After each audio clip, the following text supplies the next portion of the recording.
Ukiwaona watu wote walioko hapa ni wale wale. Sema ni wale wale. Uliyekaa naye hapo pembeni yako ni yule yule. Mtagombana leo, lakini ni yule yule. Unawahitaji watu wakati wote. Uwe na cheo usiwe na cheo, unahitaji watu. Uwe na fedha usiwe na fedha, unahitaji watu.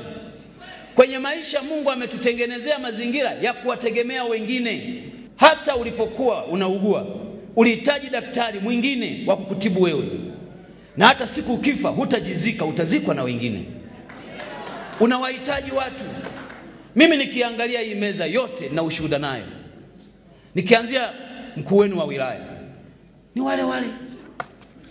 Ni wale wale. Sisi tukiwa umoja wa vijana, yeye makamu mwenyekiti wa umoja wa vijana taifa, tunajipanga, tunamsubiri kiongozi wetu na nyimbo tunamwimbia ni yule yule.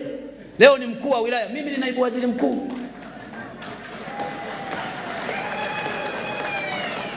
Mkuu wa mkoa akiwa chama alikuwa kiongozi wetu, akaletwa hapa Kahama akawa mkuu wa wilaya. Maisha yameenda, amekuwa naibu katibu mkuu wa chama, akawa kiongozi mkubwa wa chama. Mimi nilikuwa waziri, yeye mkuu wa wilaya. Leo mkuu wa mkoa, mimi naibu waziri mkuu, waziri wa nishati, mjumbe wa halmashauri kuu ya taifa. Watu ni wale wale.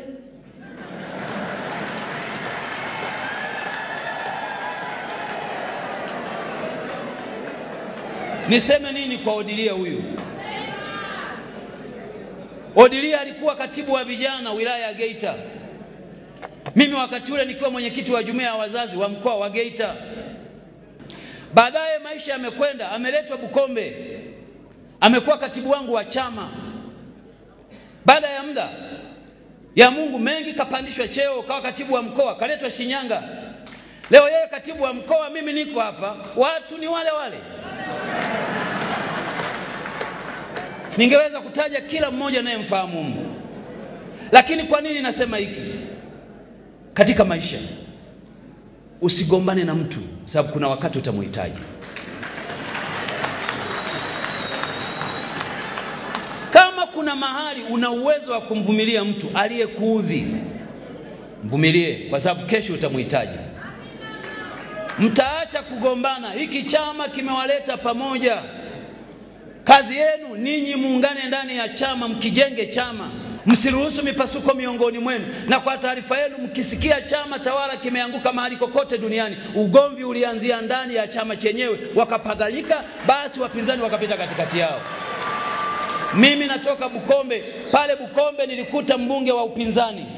Aliyempa ubunge ni wana CCM wenyewe. Kwa nini? Waligombana ndani. Walivyogombana ndani, wakasema tukose wote, akaingia wa upinzani. Matokeo yake maendeleo yakasimama miaka 5 ya kuwa na maendeleo. Leo tunahubiri upendo kwa sababu tunajua iko nguvu kwenye upendo kwa ajili ya kuwaletea maendeleo watu.